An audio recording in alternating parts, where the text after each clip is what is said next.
Alright, so we are going to start today with the ankle and the bottom of the foot and the calf muscles.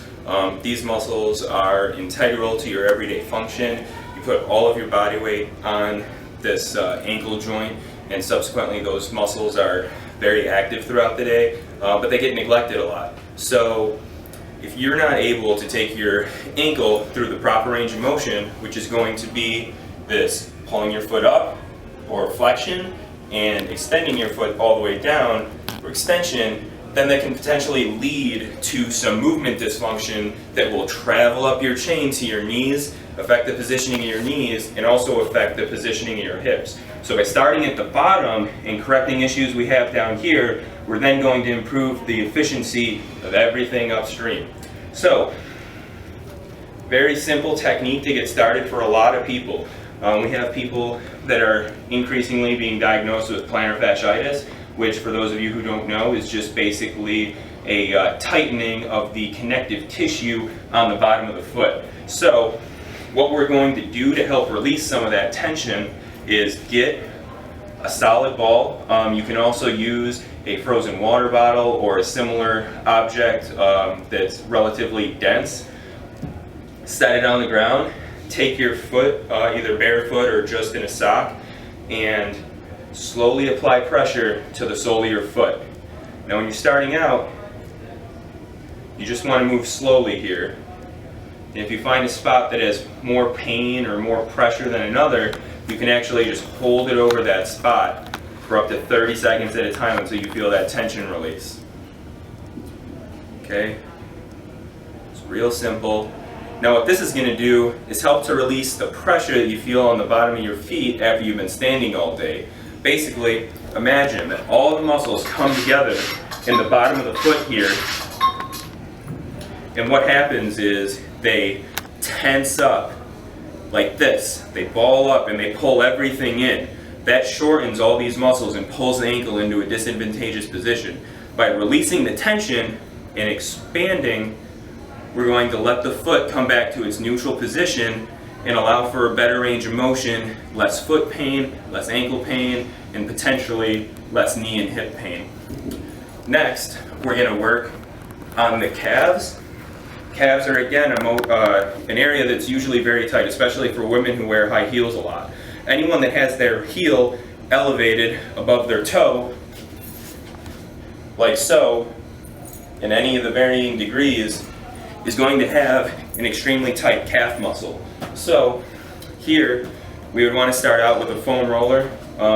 For those of you that have never done this before, a longer foam roller that's a little bit less dense is probably going to be ideal because it'll be less painful. Those of you that have done this a few times, pay attention to your flexibility. You can probably start with a smaller object. So how we're going to do this is you're going to start at the bottom here and slowly work it up your leg. And I like to do this in sections. So we're going to start with the bottom half first, slowly roll back and forth. Usually if you're counting for 30 seconds to a minute, or if you just count 10 repetitions, so we'll say going down and back up is 1. And we're going to do that 10 times. Once 10 rounds have been completed, we are then going to move this up to the top half, come down to where we started, and then come all the way up to the back of the knee joint, and then back down. And again, that's 1, and you want to perform 10. Now, something you may find is that you have varying degrees of pain or pressure when you are rolling.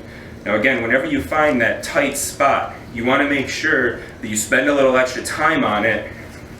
You can put a little extra pressure by crossing your foot over and rolling it back and forth as opposed to up and down to help release that knot.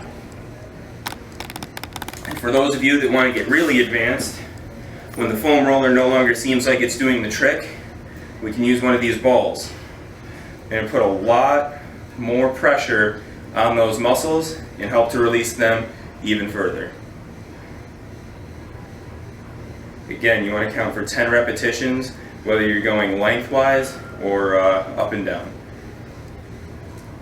Alright, so that's going to be it for the calves and bottom of your foot If anyone has any questions, feel free to leave a comment or send us an email.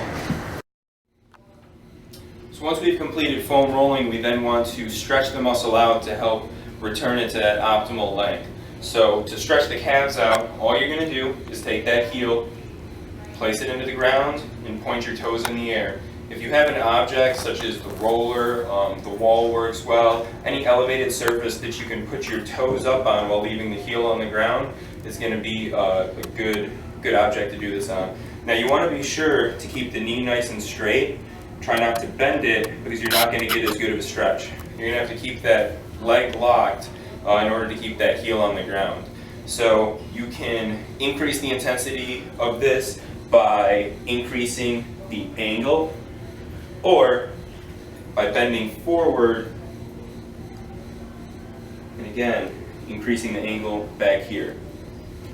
You want to hold these stretches for 30 to 60 seconds on each leg before moving on.